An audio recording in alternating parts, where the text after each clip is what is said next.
For hundreds of years, Western artists have depicted Cleopatra as exotic yet racially ambiguous, sensual yet dangerous, powerful yet conquered.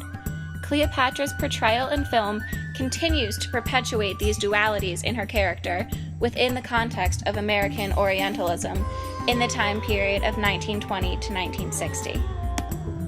The scholar Edward Said redefined the term Orientalism in his 1978 book entitled Orientalism. Said redefines Orientalism as a style of thought based upon an ontological and epistemological distinction made between the Orient and the Occident, which has led to an acceptance of the basic distinction between East and West as the starting point for elaborate accounts concerning the Orient. In other words, Said's Orientalism means the Western study of Eastern cultures in such a context where the East is cast as the other. Said contends that Orientalist scholarship was, and remains, inextricably tied to the imperialist societies that produced it, which makes much of the work inherently political, servile to power, and therefore intellectually suspect.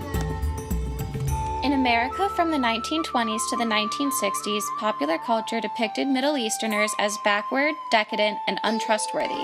A type of material Orientalism emerged as an American retail strategy, exploiting Orientalist images of exotic lands associated with luxury, sensuality, and debauchery. It was within this historical context that film emerged as the new medium through which the Orient and the other were depicted for Western viewers. Films typified all of the Orientalist stereotypes about the Middle East, depicting its lands and cultures as beautiful, mysterious, and sexually alluring, while the inhabitants were barbaric, savage, and tyrannical. The birth of film also coincided with a renewed interest in the Egyptian Empire as a subject of visual art and with the Orient in general. For early 20th century viewers, film was vital in making the racial and cultural other of the Orient more visible. Since Shakespeare's time, Cleopatra has been an icon of exotic femininity, portrayed as political, racially ambiguous, and more than anything, the epitome of dangerous female sexuality, and this pattern did not change with the new artistic medium. Rather than drawing a clear line between us and them for the white viewers of early American film, the parade of white actresses portraying the Egyptian queen gave the role a racial ambiguity and fluidity. In fact, the first actress to play Cleopatra on film, Theda Bara, occupied a liminal racial position herself. Bara's entire racial identity was reinvented by publicists who falsely marketed her as Egyptian-born in preparation for the release of Fox's Cleopatra in 1917. In reality, Bara was of Polish and Swiss descent. Bara's racial indeterminacy was fused into the role of Cleopatra itself and became an aspect of the allure as well as the danger of the Cleopatra image for the film's audience. The public image of Bara as a vamp known for her sexual charisma, combined with her falsely Egyptian identity, blurred the lines between actress and character, a trend that would continue with subsequent actresses who took on the iconic role. Bara's Cleopatra was known for her ability to unman her lovers with her sexual powers. After its release, censors struggled with the nudity of Bara's torso and limbs in her extremely revealing costumes that she donned in the film. In 1934, the next Cleopatra film again cast a white actress, Claudette Colbert, in the title role.